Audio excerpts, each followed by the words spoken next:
everybody, welcome back to Let's Talk Physical Media. My name is John. I'm going to be your only host this week. Faith should be back next week, if not the week after. And if you guys asked any questions of her, she'll answer those when she gets back. So it's just going to be the big dog this week, and we got plenty of news to dive right into before we jump into the Q&A portion of the show. So right out of the gate, this week they announced Anchorman, one of my all-time favorites, actually my second favorite comedy of all time, will be coming to 4K Blu-ray sometime in June. My guess is June 25th. I don't know how to put this, but I'm kind of a big deal. They originally announced it for July 2nd, but right now they're just saying end of June. My best guess would be July 25th, just because they want to take as much money from us that day. And we'll dive right into the other movies coming out on June 25th that got their final box art designs in a couple of minutes. But what about Anchorman coming to 4K Blu-ray? Well, I personally think Anchorman is a stone-cold classic when it comes to the comedy genre. And this is one, it's a 2004 film. I imagine it will look great and sound great on 4K Blu-ray. This actually had a very awesome Blu-ray release called the Rich Mahogany Edition. It's an edition that I don't have. But let's hope that everything that was on the Rich Mahogany Edition, which includes an alternate version of the film, and also like a semi-sequel kind of deal that kind of came out on there as well. Me personally, I still prefer the theatrical edition of it. I assume that's the edition that will definitely be on that 4K Blu-ray. But let's just hope we get all the bells and whistles when it comes to previously released stuff, and maybe we can keep our fingers crossed for some new additions to the special features. But if I had to guess, more than likely we'll just get everything that was previously released. And either way, I love the box art that's on this, and it's Anchorman, baby, so I just cannot wait to be sitting in my glass case of emotion and watch Anchorman on 4K Blu-ray. And like I was saying, June 25th, that's also the same day we're going to get South Park bigger, longer, and uncut on 4K Blu-ray, and that's the same day we'll also be getting Team America World Police, which is really funny. So that day is just going to be filled with comedies, and of course Matt Stone and Trey Parker comedies. I'm not the biggest fan of South Park bigger, longer, and uncut. I know most people just absolutely adore that movie. I will still get it on 4K, mainly because I would like to have that in my collection. And hey, maybe I'm wrong about my feelings on that. Team America World Police is a movie I absolutely love, so I'll definitely be getting that. And I really like what they're doing with their slipcovers here. They do look great. It's like an alternate box art kind of thing. It's funny because Team America World Police, I think, had like a Shout Factory Blu-ray release like maybe 2 years ago. Might even be like last year. I'm not 100% sure on that, but I remember it had a new edition come to Blu-ray. So I don't know how the extras are going to be on that, but it's pretty awesome that we're going to get both of those films on 4K Blu-ray. And another thing we got final box art design is the Purple Rain Steelbook. And I'm kind of conflicted on this. I see some people really hating on it, comparing it to what Warner Bros. Did with The Exorcist and doing that alternate box art. It's like, I don't really hate this 4K Steelbook. It's just, going overbearing on the purple, but you do have one of the most iconic movie posters of all time, like The Exorcist, so why would you choose to go with something like this that looks very generic? And, I appreciate the effort, I guess, but I still would prefer them to just give us the original movie poster and put that on the Steelbook. Now, maybe they're saving that for the slipcover edition, and if that's the case, that's the edition I'll be getting. It's just that Purple Rain, one of my favorite movies in the 1980s. You guys have heard me talk about Prince here numerous times. One of my favorite artists of all time. Purple Rain, I think, is a great film. This guy did the Batman 89 soundtrack. So, of course, I want Purple Rain on 4K Blu-ray, but, I kind of have certain wishes I would want when it comes to the slipcover and the Steelbook. So, I'm a little bit disappointed, but I don't think I'm as disappointed as other people are with this. And a lot of that probably has to do with the fact that I absolutely love the color purple, so maybe I'm just a little bit higher on that Steelbook than other people just because I like the color. So I don't know, but I still would prefer the original movie poster art, which you've seen me wear on a t-shirt here, on that 4K Steelbook if I had my choice. And if they give the UK Steelbook version of that kind of box art, I'm going to be a little bit disappointed like they kind of did with The Exorcist, but I also understand, keeping the regions, they want people to double dip. It's Warner Brothers, and we'll talk more about Warner Brothers later. And then the other thing that got announced this week is what Arrow Video is going to be bringing to us in July, and the big one is Guy Ritchie's The Man from U.N.C.L.E., the 2015 Guy Ritchie film starring Henry Cavill, and this is going to be coming to Blu-ray and 4K Blu-ray, and I'm really excited about that because I'm a pretty big Guy Ritchie fan. Everything that he ever releases, there's obviously some misses in there, but I think he's more hit than miss, and he's not really appreciated for his body of work because he does do a lot of different types of films, despite the fact that many people just think of him as the guy who does British gangster films. And I'll admit, when he does British gangster films, those are usually his best films, but I like The Man from U.N.C.L.E., and I'll be looking forward to that one when it comes to 4K. They also announced that The Last Starfighter, which already has a United States 4K Blu-ray release, will be finally getting released on 4K Blu-ray in the United Kingdom,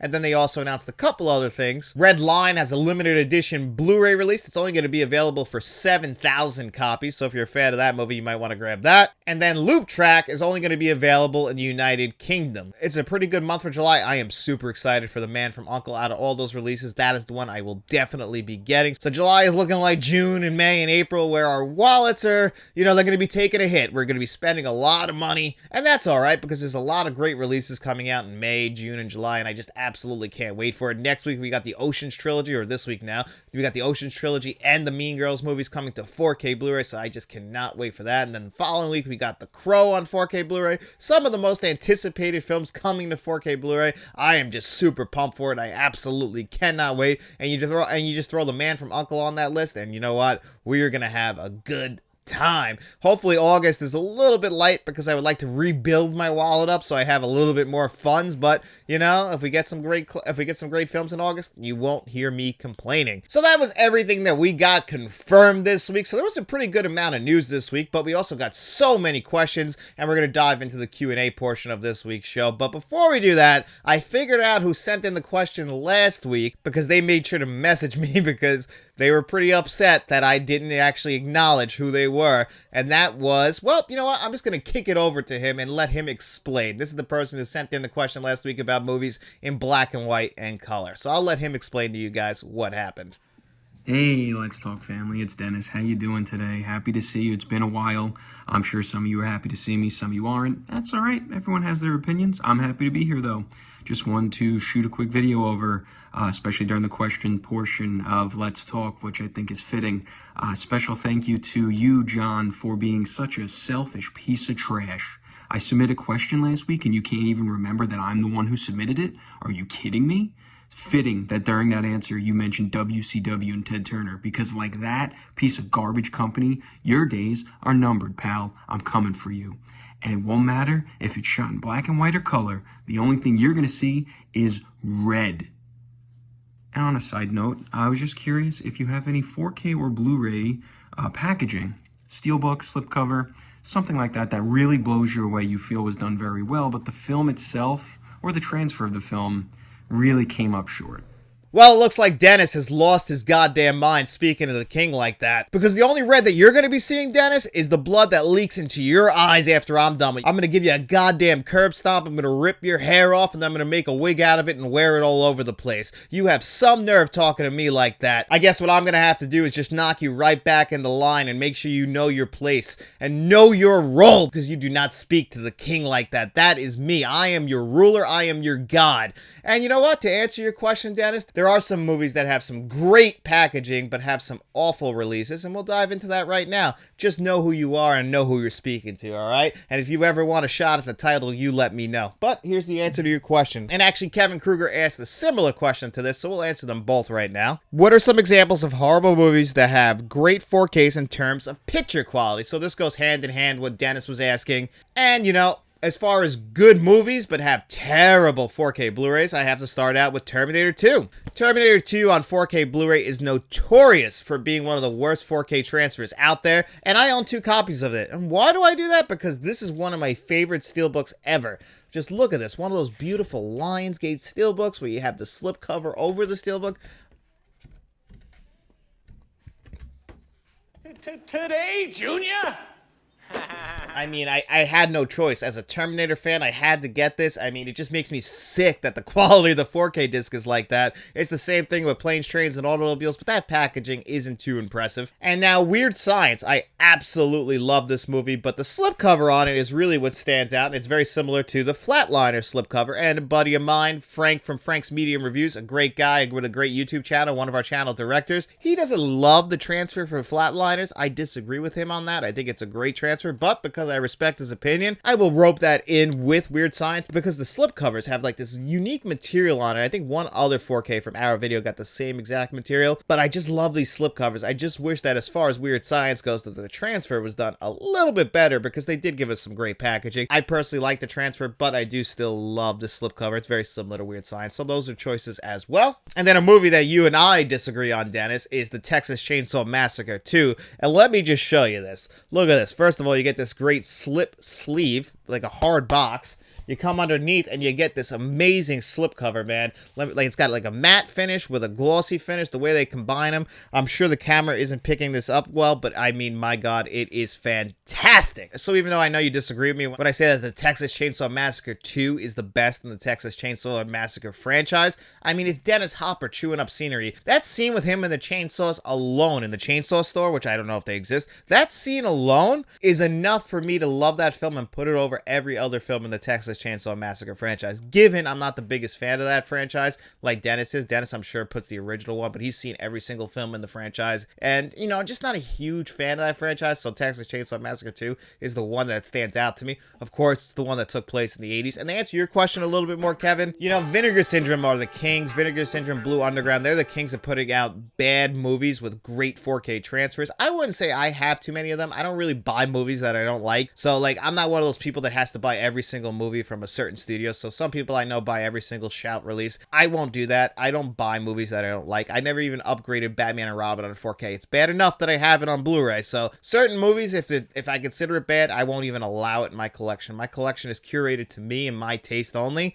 So I don't really have, you know, I have some movies for Faith and she's got some bad movies in there. But for the most part, these are movies that I'm going to rewatch. I do not like movies that I'm not going to rewatch in my collection. That's just kind of pointless just to, you know, say you have it. It's just not something I'm going to do unless I'm going to review it. That's a little bit different. That's a little bit of a different scenario. And usually if I don't like that 4K Blu-ray, I usually end up giving it away. Like, you know, Waterworld. I'm not a big fan of that one. And it's actually almost time. It's April now. It's almost time to curate the collection. I'll go through that. But for the most part, Vinegar Syndrome, they have so many movies with great transfers. I guess the closest thing I would say is I have Maniac Cop 2 and 3 on 4K Blu-ray. I'm sure a lot of people don't love those movies. I have a great time with the Maniac Cop trilogy, but Maniac Cop 2 and 3 on Blue Underground are some of the best 4K transfers ever, bar none. Mainly Maniac Cop 3. If you have the money and you have the means, try and grab Maniac Cop 3 on 4K Blu-ray. And another example of this is movies that I don't really like but have great 4K transfers.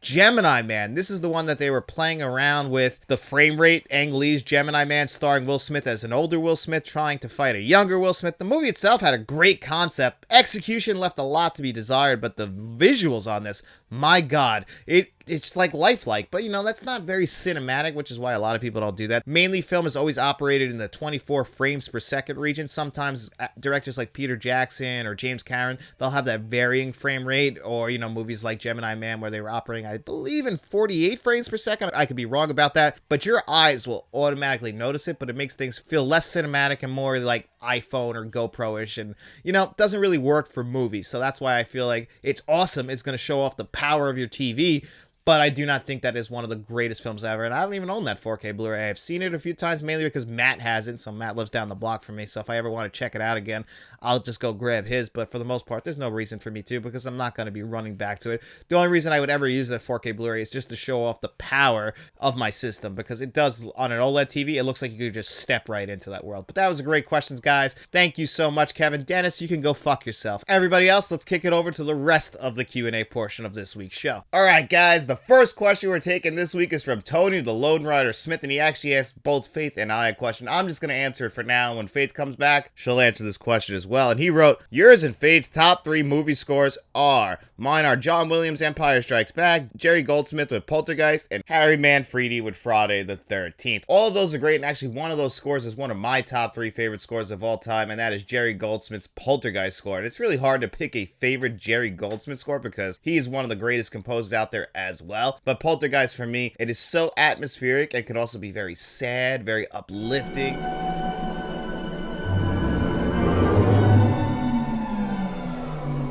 It really captures the tone of the movie perfectly, and I don't think you can have Poltergeist without having that Jerry Goldsmith score. But my other 2 favorite scores, and I go back and forth which one's my favorite, but I really think right now I'm still leaning towards Danny Elfman's Batman 1989 score.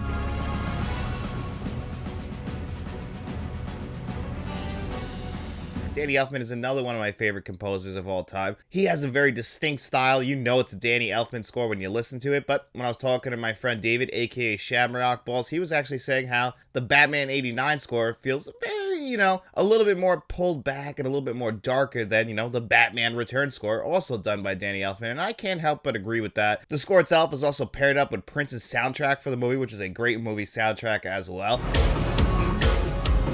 Just who do ya That's why I just think Batman 89 is a stone cold classic and one of the greatest movies ever made. And of course, I know a lot of that stuff just clicks with me, checks a lot of my boxes, but one of those boxes is, of course, the score. And that Danny Elfman score is my favorite score of all time, but just on its tails, and sometimes it does pass right by Batman 89 score, and that is Blade Runner's score.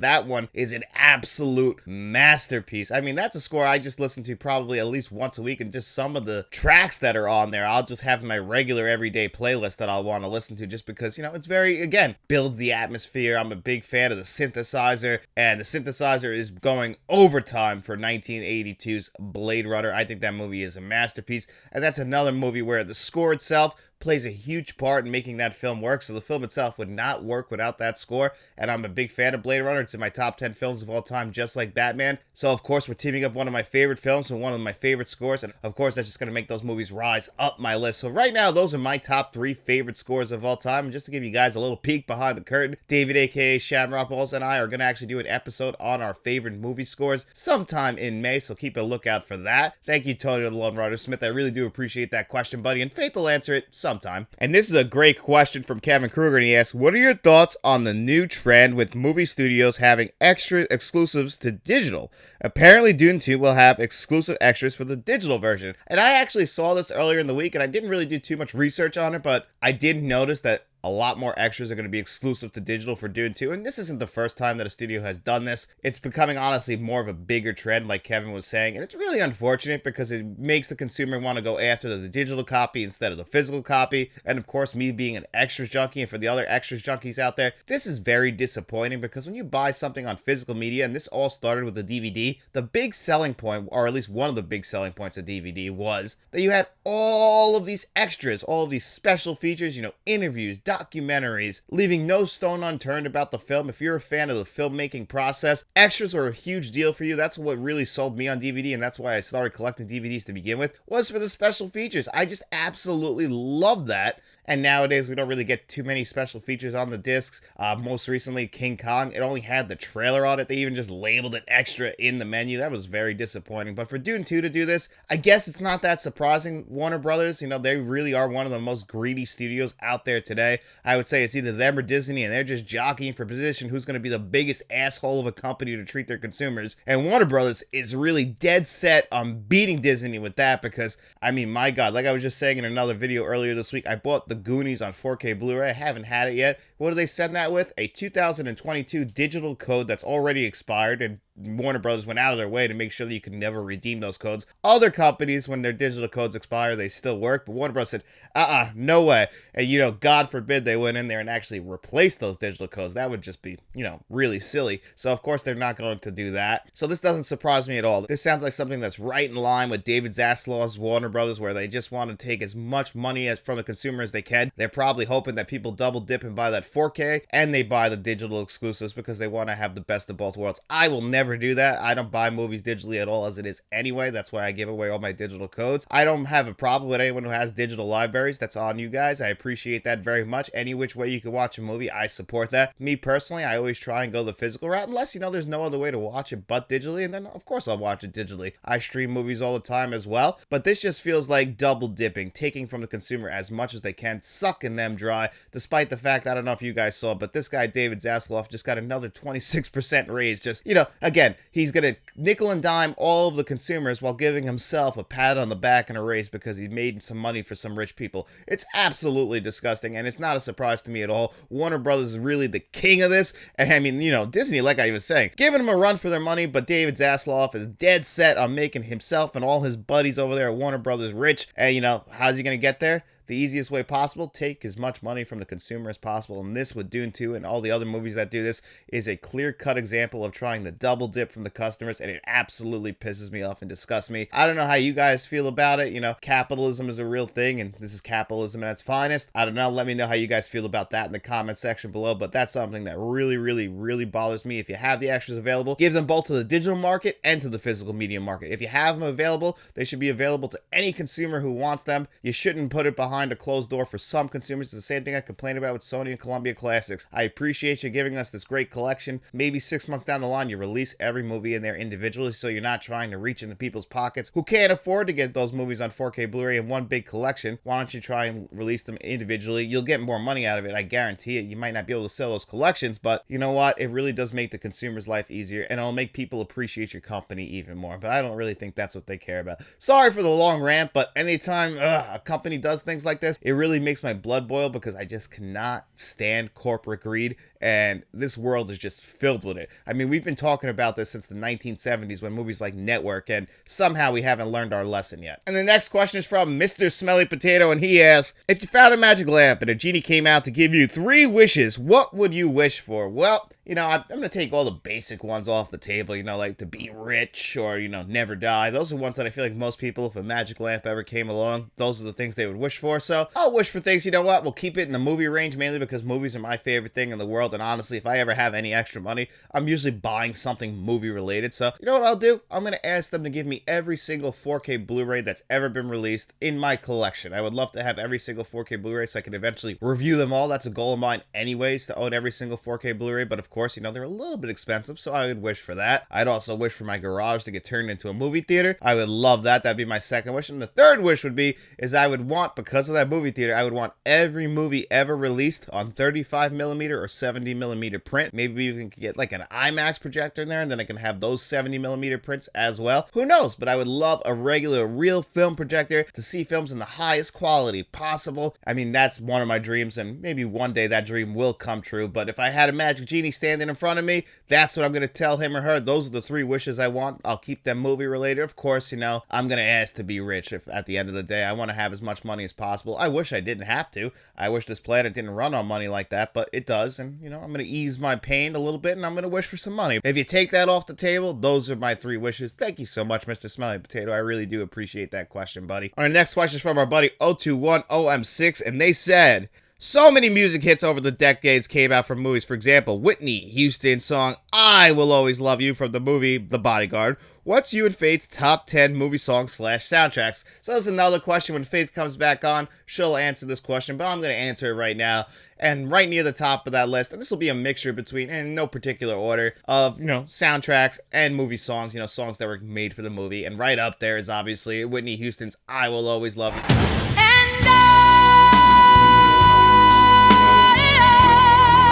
The cover of Dolly Parton's I Will Always Love You, which is also a really good song in its own right.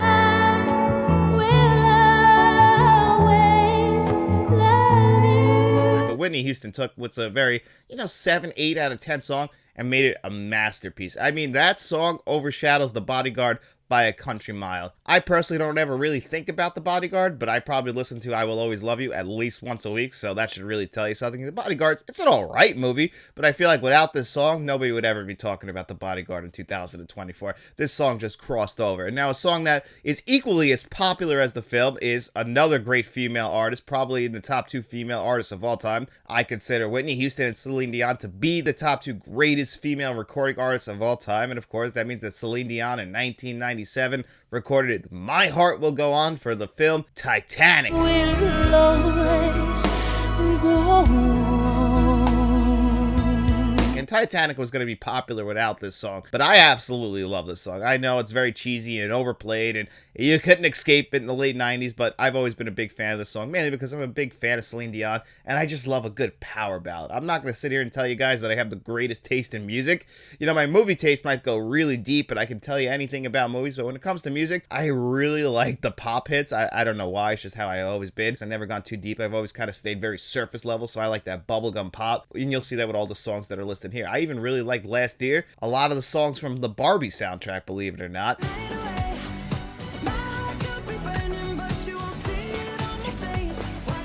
I don't really listen to too many of those artists, but I thought that the soundtrack that they picked for the movie worked perfectly. And some of my favorite movie soundtracks, you know, they might tie into the movie in a lot of ways, but they were really there just to sell a soundtrack. This was a big deal in the 90s. We wanted to move CDs, and the big example of this is 1995's Batman Forever. You know, they might play some of the songs in there, but not every song is played in the movie, and some of it might only be played for like 10 seconds. Like, my favorite band of all time is The Offspring. They have a song on the Batman Forever soundtrack called Smash It Up, which is a cover.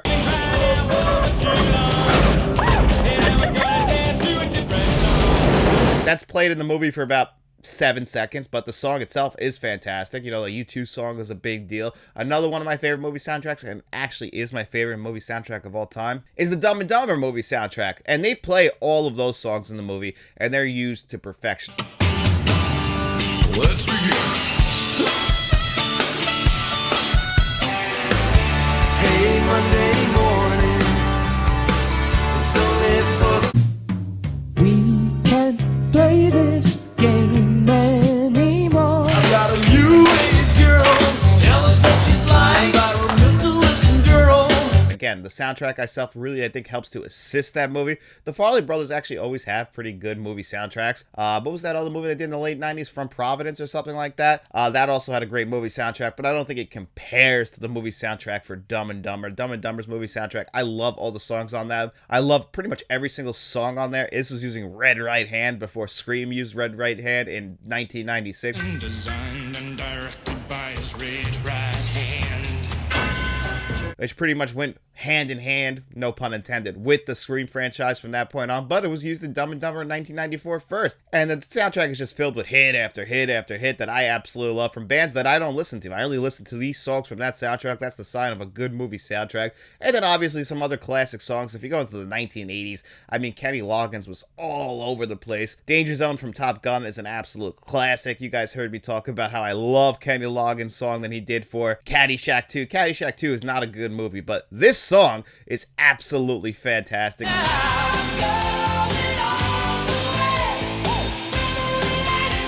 I mean, Kenny Loggins also did Footloose, which I think is, you know, you don't want to love Footloose, but then you hear Footloose and it's just an earworm and it just gets stuck in your head. Now I gotta cut loose, footloose, kicked off the Sunday shoes. Another great movie soundtrack is also the Space Jam soundtrack. That was another one for if you were a 90s kid and you grew up in the 90s, everybody loved the Space Jam soundtrack.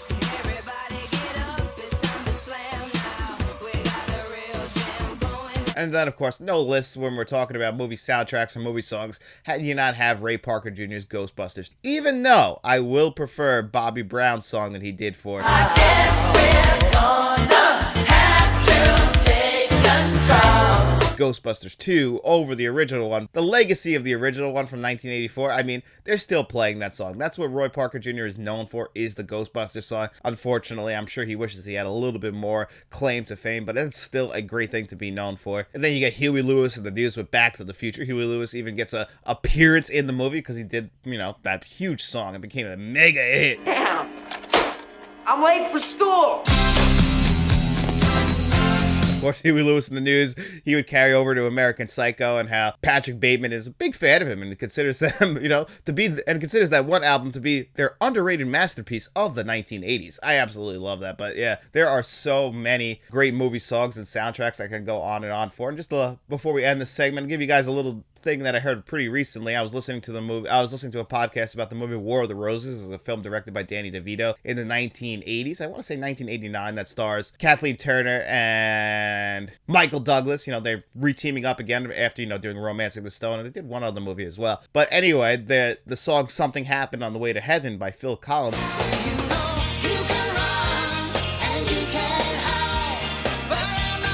originally written for that movie, but it wasn't done in time when they were in post-production, so they couldn't actually use it in the movie. But I absolutely love that song, Something Happened on the Way to Heaven. Another one of my favorite artists of all time is Phil Collins. And if we carry over into TV a little bit, In the Air Tonight on Miami Vice is one of the most famous uses of that song, and probably made that song as famous as it is.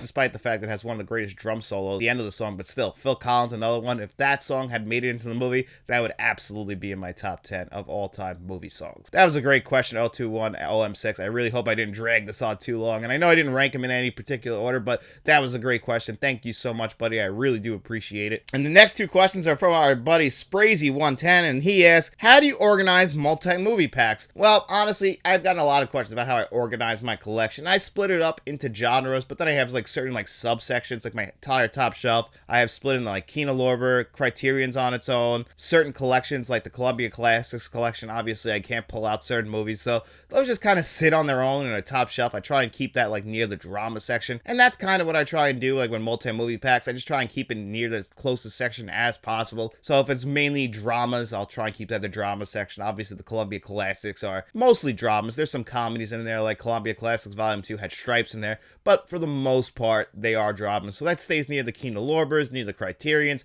Again, Criterion, they have some comedies and everything like that, but for the most part they're considered very highbrow drama films, unknowns, foreign films. That all stays in the drama section. But like, let's just say I get like the Batman films, all those are gonna go in the superhero section. Obviously they're all mixed together. You would want to keep all the Batman films together, and I do that in my collection. I also try to keep all the Steven Spielberg films together. And then the thing that really gets a little bit frustrating with this is Martin Scorsese movies. A lot of them get released by the Criterion Collection, but a lot of them haven't. So my Martin Scorsese section is a little bit iffy because, you know, movies like Raging Bull are sitting in my Criterion Collection, and then I have movies like The Departed that just came out on 4K sitting with just all my other Martin Scorsese movies that don't have Criterion releases, or, you know, Arrow releases like Hugo. If I wanted to keep all my Arrow releases together, unfortunately I'd have to pull Hugo out of my Martin Scorsese section. It does become very curated, but it's very curated to me. I'm sure if somebody else came in here and looked at this, they might be able to separate the genres, but those subgenres that I have mixed in there of like certain directors, certain formats of movies, you know, they might get a little bit thrown off on that, but I know where everything is on the shelf, so if they had a question, I can point it out to them. But I definitely did curate this movie section based mainly on my feelings on it than what other people might feel about it. I know a lot of people will just go in alphabetical order. That would drive me absolutely insane. I need to keep certain directors together.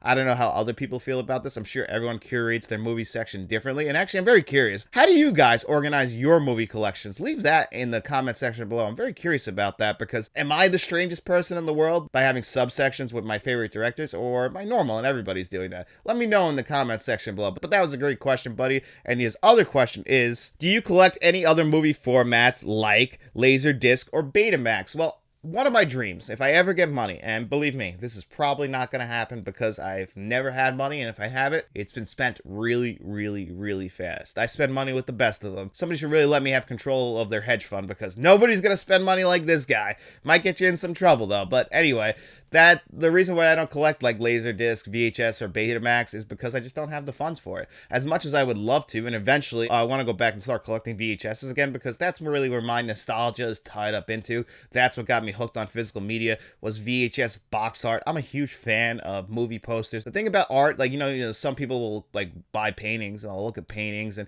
I've never gotten into that. I appreciate it. Art is subjective, so if you find painting to be the most rewarding form of art, I appreciate that. For me personally, I think that movie posters are more art than like some abstract painting. Now that's something that's personal to me. I've always loved movies, and movies just kind of eke their way into my DNA. Like if you come in my house, there's movie posters in my living room. There's movie posters in my hallway. It's just because I love movies, and my wife Faith, you know, she likes movies to a certain degree as well, so we have no problem decorating our house in movie stuff. So we have movie posters everywhere. And a lot of those movie posters, you know, carried over to VHS, especially with the horror movies. And I would love to eventually collect VHS again, especially my favorite ones. Just, you know, right now it's not feasible. You know, buying 4K Blu-rays, some of them are about $30, and it's hard to justify going back in time, getting the VHSs just to really sit on the shelf. And that'd be the same thing with Betamax or Laserdisc. Laserdisc, I do want to actually really dip my toes in that water, because that's a format that I only really saw from the sidelines. I think I've told stories here. The only time I ever saw Laserdisc, it was never really like in person, other than like going to my friends' houses. I think I've watched 1 or 2 total Laserdisc movies in my entire life. One of them was Terminator 2. And, you know, I don't really have too much of memory about how the audio and the visuals were, so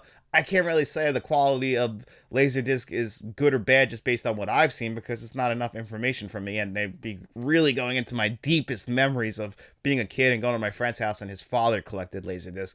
You know, it really wasn't something that I was there to really see. So I would love to go back, because people always say that that was the 4K Ultra HD format of the 1990s, and I would absolutely love to go back and see what that was like, because I do know that VHSs aren't the highest of quality of film, but they were very accessible. Blockbuster Hollywood Video and every mom and pop video store across the country of the United States was selling these movies and available to rent. Everyone had a VCR in the 1990s, so of course I have so much nostalgia for it, so I would love to go back and collect VHS, and maybe go back and collect other formats like Laserdisc, if I ever get enough money. That's really what's going to boil down to. But that was a great question as well, and thank you so much. And the next Kevin Kruger question is, what are your biggest gripes with the Terminator franchise? Well, obviously the Terminator franchise. It is one of my favorite franchises, and I give a lot of grace to the sequels after Terminator 2, but my biggest gripe with the franchise is the quality drop from Terminator 1 and Terminator 2 to Terminator 3 and so on. They all just really got a lot worse. Some are better than others. I enjoy Terminator 3 Salvation, and to a good point, Dark Fate. I think Dark Fate was a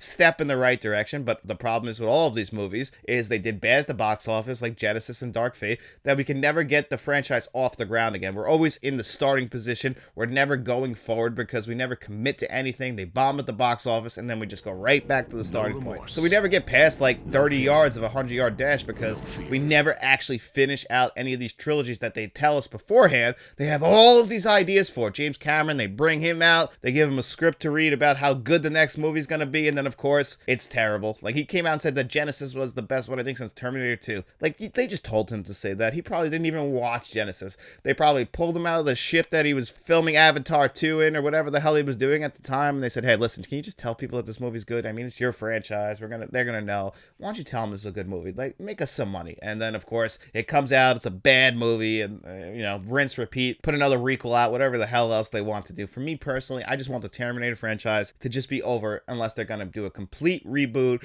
with a reimagining. I don't mind them actually doing that at this point. Arnold's really, really old. I don't even want to see them truck him back out and bring him into the movies, just to get that nostalgic pop in theaters. It's cool, but I just think at this point, it just cannot be what we've been doing for essentially now the last 21 years since Terminator 3. You got to actually have a good idea. You got to be willing to spend the money, and you got to be willing to make a good movie that is going to be wide-ranging in popularity. You can't just be trying to cater to the Terminator fans while also trying to cater to new fans at the same time. It's not going to work. You got to commit to something. And I just feel like that's always what they struggle with, is they want to please the old fans while pleasing new fans, and it's just not going to work. That balance isn't there. You're going to disappoint the new fans, and then you're going to alienate the old fans, and then that's just going to be a huge letdown altogether, and that's why you end up with a bad box office. I feel like, again, major studios making decisions based on money and not actually making decisions based on quality, and that's really what's very unfortunate. But again, corporate greed, that's what runs this world, and that's always what will cause these bad movies to get released, is because they just look at it in dollars and cents instead of looking at it through the possible quality of the film and in the art form. So that's my biggest gripes with the Terminator franchise. Thank you so much, Kevin. That was a great question as well. And then the last question of this week is from Mr. Smelly Potato, and he said,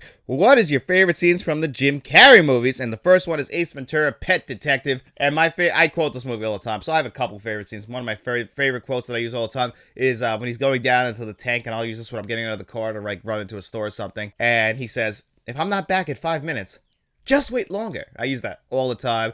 I also love the James Bond type of scene, like, where he's sneaking around the property of that big time lawyer, and he just goes fully around. He's like, almost trips and falls into the water. He's just faking this whole thing, all to go open a door that he easily could have just made a quick right into. That stuff is also absolutely hysterical. But my favorite scene in the movie, it's probably a lot of people's favorite scene in the movie, is when they're in the mental hospital and Courtney Cox is pretending that Jim Carrey's her brother, and he's just suffered a really crazy football injury, so he's just acting like his brain's gone. See that in an instant replay. And he's just doing all of this football stuff, and halftime he's like throwing the water in his face, and then he slams his head down on the bench. All that stuff is just absolutely hysterical. So that entire sequence is my favorite in Ace Ventura. The Mask. My favorite scene in The Mask is the initial time when he first puts the mask on. That entire sequence from the time where, his neighbor tries to shoot him and he jumps out the window and it says, "Look, Ma, roadkill." And then he ends up at the shop that's ripping him off and basically beats the hell out of those two guys, gives him a balloon show. And then he's like, a Tommy gun! I love that scene as well. So that's my favorite scene in The Mask. Dumb and Dumber. Now, this is really hard to pick a favorite scene. That's really tough. I guess towards the... I like it when they first show up back at the apartment together, and because Lloyd crashed the limo, he gets out of the car, and then, obviously Harry's really upset because he got fired, and they're walking inside. He's like, "How was your day, Lloyd?" "Ah, it's all right. Fell off the jetway again." So that means that just happens often. And then, of course, this whole sequence of them talking, he calls him, "Man, you're one pathetic loser." No offense. He just waves him off. And then, of course, this leads to them going out and looking for jobs. There's nothing in this town. Nada, nothing, zip. Yeah, unless you want to work 40 hours a week. Love those jokes. So that whole entire, again, in the first third of the movie, but Dumb and Dumber, the entire movie's a 10 out of 10 masterpiece. Liar, liar. I mean, how do you not pick? I love it when he's walking into the courthouse and the homeless guy's asking him for money, and he can't lie. So he's like, you know. Change, mister. Absolutely. Could you spare some? Yes, I could. Will ya? Why not? And he's like, because I think he'll just buy booze with it. You know, just like going into this guy because he can't lie. And the guy's like, well, I guess I appreciate your honesty, but you're a piece of shit. And that's really what it boils down to. The Truman Show. My favorite scene of that movie is when he's talking to his wife. What's her name? I'm forgetting it off the top of my head from Ozark. But, you know, she's trying to, she's basically trying to do the ad with him there. Truman's the only one not in on the gag. So she's trying to like show off, I think it was Ovaltine or something like that, or some kind of hot cocoa mix. Nicaragua, no artificial sweeteners. What the hell are you talking about? Who you talking to? Like, it's just so ridiculous. And then Bruce Almighty. Bruce Almighty was probably the last great gasp of Jim Carrey's comedy career. Like, you can argue, like, Fun with Dick and Jane, which I had a good experience in the theaters with, and Yes Man are all great movies. But I would say Bruce Almighty is the last great one, and my favorite sequence in that movie is when he's talking to Morgan Freeman, you know, basically going over the fact he's trying to prove to him that he's God. We get that long file cabinet. Guess how many fingers are behind my back? All that stuff. It's just all absolutely hysterical. I love that sequence in the movie, and that's probably one of my favorite sequences in Bruce Almighty. Well, that's why I consider that to be the last great Jim Carrey comedy. Although he's gone the rise again with the Sonic movies, which I just love to see. He looks like he's doing his old shtick, which works perfectly for him. Man, hopefully we get more of that Jim Carrey. But that was a great question as well, Mr. Smelly Potato. Thank you so much, buddy. And if by chance I missed your question this week, please let me know in the comment section below, or wait till the Tuesday post where I'll ask you guys questions again. Be like, hey John, you didn't answer my question from last week. We're getting a lot more in now, and you know I organize these in my phones, but you know I'm a human being, and sometimes I might skip over one by accident. Just let me know in the comment section below if I did that to you, and I really apologize if I did. But anyway, guys, that's going to do it here for me on another episode of Let's Talk Physical Media. I hope you enjoyed this episode, and if you did, don't forget to hit that like button, hit that subscribe button, turn notifications on. Maybe you want to become a channel member. We have 3 tiers. You have a Friends of the Channel tier, a Producers tier where you're going to find John Doe Juggalo, Jason Martin, or Mr. Smelly Potato. You have a Directors tier where we're going to find Frank from Frank's Media and Reviews. Make sure you head over to him and John Doe Juggalo's YouTube channels. Give them a subscribe as well, especially if you're a fan of physical media. But if you got no money to throw our way, guys, don't you worry about it. We just appreciate you checking out this video. We hope you enjoyed it. And if you did, get out in those streets, tell your friends about us, and then we'll be seeing you around.